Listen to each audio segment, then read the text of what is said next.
All right, folks, it is now after Christmas. I have been busy with family obligations, although it is a pleasure to have family at the holidays. I would not want to give the impression that I think it's a burden that I haven't been able to tend to this channel because I have been, cooking and traveling around and trying to spend time with loved ones. It is a privilege that not everyone has. But now that that is over and done with, I would like to get back to my normal rhythm on this channel. The last couple of months have been very spotty. And that's because this channel exists for when I have something to say. And if I simply don't have anything to say about anything that's going on in the news or in the world, I keep my mouth shut. Because you people don't need to hear from me for your health. I do this because I think it's therapeutic to vent about what's going on in the world and to try to connect with at least a few other people who share a similar passion. I've said this before, early on in this channel's history. For me, that was the war in Yemen. When I learned about the war in Yemen, it was just shocking to me that almost no one else talked about it. There were very few people who even knew what was going on. But you know what? There's more to the world than all of these dark, depressing topics. And I think I need to allow myself the flexibility to branch out on this channel more often about less serious things. Things that are still fun to talk about and to discuss, but are less dire matters for the human race. And so, some of you might be concerned that I've gone on now for 2 minutes without addressing the actual topic of this video. But that's because this is not something that I normally talk about on this channel at all. And so I felt the need to set that up and to basically justify talking about something so frivolous as what some people are describing as the end of Zack Snyder's career. No, this is not about a genocide. No, this is not about a world war. It's not even about a civil war. It's not about any presidential elections. But as I've grown pessimistic about the political prospects in America, I've taken the late Andrew Breitbart's words more to heart than ever about the whole politics being downstream from culture thing. That was a mantra that I always knew.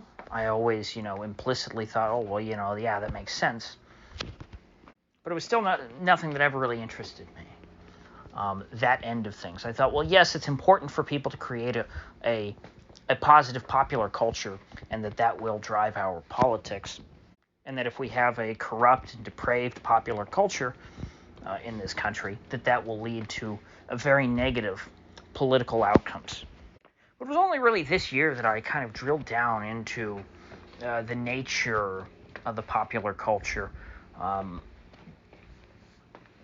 the sorts of impacts that I think it has on society, and just how much American popular culture has degraded compared to decades past. And so now, almost 4 minutes in, I come to actually defend Zack Snyder and this catastrophic film by condemning the state of American popular culture, specifically film, as film is sort of our most prestigious medium for popular culture. Film is something that people take more seriously than television or music or even books, because, let's be honest, most people just don't read these days. Look at book sales if you don't believe me, and the vast majority of books, like 90% of books that are sold, are the kinds of books that people don't read. Things that are not written by the person whose face is on the cover. And books, they're books not written by the person, by the so-called author, who are not read by the so-called purchaser. And so books are a topic for another day. But back to Zack Snyder's Rebel Moon. Have I even said the title of the movie yet? I really didn't intend for this to be so long and rambling. So let me give you the headline pitch now, over 5 minutes in. Zack Snyder's Rebel Moon, I don't think is as bad as people are saying. Well, let me scratch that. It is as bad as people are saying, but that should not be as big of a deal as it is to these people. In other words, I don't think that we should hold someone like Zack Snyder to a very high standard. When I went into this film, I expected it to be a clown show. I expected it to be very boring. I expected it to be ugly. And I expected it to not necessarily make a whole lot of sense. But to my surprise, when I watched it expecting to laugh through the whole thing, I didn't laugh. I didn't think that it was super cringy. And no, it was not woke, even though it had, yes, it had your standard Mary Sue Wonder Woman who can do everything despite not really having anything special going on. But it was able to mostly hold my attention for the 2 hour and 15-minute runtime. I don't regret the 2 hours that I put into it. It was a fine way to spend an evening where I had nothing better to do. But it was nothing more than that. It was a time waster. It's the kind of movie that you would go see on a summer day when it's hot out and there is absolutely nothing to do and you just want to sit in a nice cool theater and eat some popcorn. This would be a fine movie to go see. And guess what? Once you leave the theater, you completely forget about it within 10 minutes. This is the kind of movie that used to be churned out by the tens every year. It's nothing special, and I think that's how it should be treated. But instead, and yes, this is largely Netflix's own fault, Netflix decided to try and build this as a great cultural moment, as an event. Event films are kind of the only thing that turns a profit these days, or so is the conventional wisdom in Hollywood. This was billed as the next Star Wars, which is, Star Wars is far from the greatest film of all time, but it's a competent one. At least the first three are. I know that that's really where the consensus ends. A lot of people would probably say, well, maybe only the first two Star Wars movies. But regardless of what you think of the quality of the films, Star Wars had a big cultural impact. And it promoted pretty positive values in America. It's not a bad thing if your son wants to grow up to be like Luke Skywalker, or if your daughter wants to grow up and be like Princess Leia or something like that. Those are positive role models to have in popular culture. And it's a fun little movie to go see in the summer of 1977. It had, character arcs and progression and meaningful choices that are satisfying to watch. And Rebel Moon really has none of that. I actually, as I was watching, was comparing Rebel Moon in my head to Battle Beyond the Stars, because that is what I heard it had the most in common with. And Battle Beyond the Stars is Roger Corman's cheap ripoff of Star Wars. Cost like, I don't know, maybe $700 to produce. I might be underestimating it a little there. Maybe it cost like $1 million. But either way, Battle Beyond the Stars is a very low-budget movie. It didn't have, the greatest character writing in the world. It was a little simplistic. It wasn't a very original story. In fact, they just completely lifted Seven Samurai and openly lifted Seven Samurai and adapted it to space. They said, let's do Seven Samurai in space. It'll kind of look like Star Wars. Empire Strikes Back isn't out yet. People are clamoring for something like Star Wars. We put this in the theaters. We'll make a quick buck. And that's what happened. Battle Beyond the Stars did not change American culture. It did not leave a lasting impact. It was just something to go see, to kill time, because you wanted to go to a movie, and you liked Star Wars. And this has star in it, and it doesn't have war in it, but it has battle. And there's a big bad guy, and and there's this little farm boy who seems kind of weak, who learns to stand up for himself in his community and stand up to the bad guys, and they win, and he gets the girl. Very simple little story. The audience's attention is in, and the audience's attention is out. They're not going to be talking about Battle Beyond the Stars 50 years after it comes out. Oh wait, it's almost been that long, and here I am talking about it. But my point here is that I think that was an apt comparison for Rebel Moon. Zack Snyder's Rebel Moon is a fine B-movie that just happened to cost $84 million. And when you judge it by the amount of money that it costs, it's awful. It's terrible. Yes, it deserves all the hatred and vitriol that it's getting. But frankly, even though I knew how much it costs, I don't think of Zack Snyder as this great director that we should expect great things from. Now, if Christopher Nolan had made Rebel Moon, and Netflix was telling us for months or years, yeah, we're going to have Christopher Nolan make his own Star Wars movie, his own Star Wars type of thing. This is going to be his Star Wars killer. And then we got it, and it was this, I would have been apoplectic. But this is Zack Snyder, and he produced a Zack Snyder film.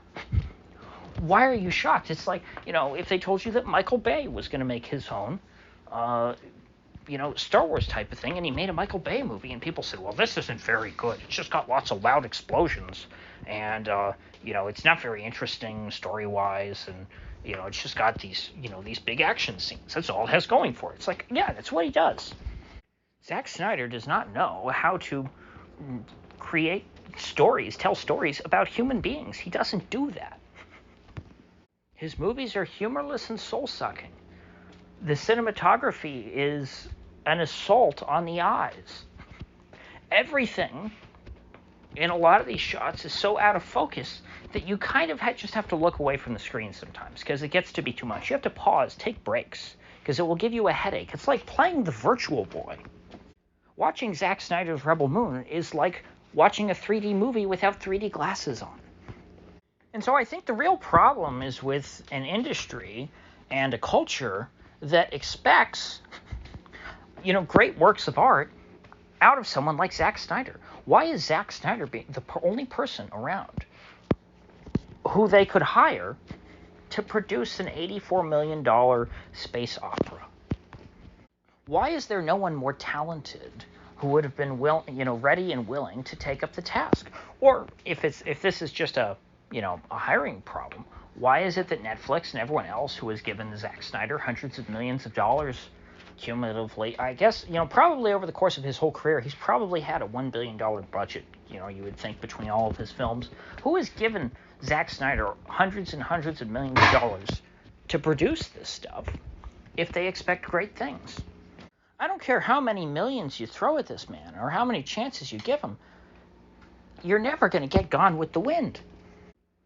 And so that is why I defend him. I haven't defended him before. I've never liked his movies. In fact, I try to avoid them because they tend to be hard to look at the very least.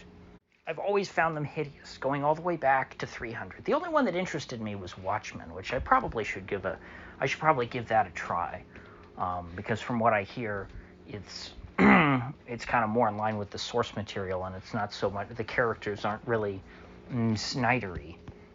But anyway, there should be room for someone like a Zack Snyder in the film industry. Now, he shouldn't be given these massive budgets, but he certainly has enough of an appeal for a subset of people to support his work. It's just that in a healthy art form, there should be practitioners, there should be artists who are much better, objectively speaking, than Zack Snyder, who would be given these opportunities, who will be held to the higher standards. Not every filmmaker needs to be, a Spielberg or a Coppola. Not every writer, needs to be a Hemingway or I had to cough, or a Hemingway or a Dostoevsky. Not all literature has to be great literature. That's what Pulp Fiction was. And, there's always going to be room in any art form for the Stephen Kings of the world. And that's how I view Zack Snyder. He is sort of a Stephen King type of filmmaker. Stephen King has his style. He has his little tropes. He has his fans. Do you have to like Stephen King? I don't particularly like Stephen King. I don't like him personally or professionally. Or I should say artistically. I don't find his stuff that compelling. But it's not like I'm going to hold him to the standard of, the great literary giants of history. Not every book is going to be War and Peace. But nevertheless, not every book should be, The Haunted Mask. Not every book should be The Hunger Games. These young adult novels, they have a place, and that's in middle school libraries. And I think I've heard at least a couple of people derisively compare Rebel Moon to a film adaptation of a 2000s young adult novel. And I think I would agree with that. And that's fine. And so I don't want to take it out on Zack Snyder for being who he is, for not being, this great visionary, even though people describe him as that, and that's delusional. To me, the real scandal is why aren't there talented people who are being given these massive budgets to create great culture? I think that is the bigger question here. That's a much bigger story. And it could be completely intentional. There could be a real reason why we're being spoon-fed garbage. A lot of it is woke. This, I don't think, is really a case. I think you'd be hard-pressed to make that case other than just, Mary Sue. It's like, I'm sorry, Mary Sue's existed before wokeness. The only real character in this entire movie, by the way, who has any kind of an arc and is, likable, happens to be a white male. I'm not saying that I like the white male because I'm a white male and I only like white males. What I'm saying is, without getting into too much of the details of the movie, he starts out as kind of weak and wimpy, kind of like Luke Skywalker at the beginning of A New Hope, and and then it's shown that hey, he has some courage. He tries to protect someone even though he doesn't have really any power to protect them himself, and and he makes choices in the story that tend to show hey, he's kind of doing the right thing, and then he takes a brave step at the end. It wasn't an amazing character arc, but it was somewhat of a character arc, which is more than I can say for any of the other people in this film. And so if your only real character in your movie, your only, actual heroic character, and it's very, very low bar. I mean, he's not much of a hero. He's I'm not calling him a hero. He shows some courage, some sort of sense of justice. Very, very baseline stuff. But if your only character like that is a white male in 2023, I don't know how to call your movie woke. It's not like this main character woman is actually very impressive. Now, I think that Zack Snyder wants us to think that she's very impressive, but she's not. And I don't think that many people are going to come away from this film thinking that she's amazing and that the white male, her counterpart, is not a good person by comparison. And so who knows, maybe Snyder intended for this to be very woke. But if so, he failed. And I'm not judging him based on his intentions. Yes, Snyder really did intend to make something better than Star Wars. That is 100%. He believes he did that, I think. He believes he made a great work of art. Snyder does think he's a great artist, but a lot of artists are delusional, and I'm not going to hold him to the standard of his own delusions. I'm going to judge him based on what he produces. And what he produced was a bad B-movie that held my attention. In a week, I will have forgotten about this movie. When the sequel comes out, I'll probably give it a shot, because I had a fun enough time with the first one. There was a complete lack of characters. It lacked a lot of what makes a good movie. It's not a good movie at all. But there aren't many good movies anymore. Our culture is dying. Our culture is drying up. We don't produce things of value anymore. We haven't produced any architecture of value since the end of the Second World War. Music has been died a long time ago. Music died out very quickly after the war. Television and film was only a matter of time before they completely atrophied as well. This is about much more than wokeness. The death of architecture long predates wokeness. Wokeness is just it's the latest cultural cancer. Or maybe call it a flu, because it manifests it presents itself very strongly. But you can get over it. It can go away. But the cancer of our cultural rot, the death of art itself in America, that is something that I just don't see being easily reversed.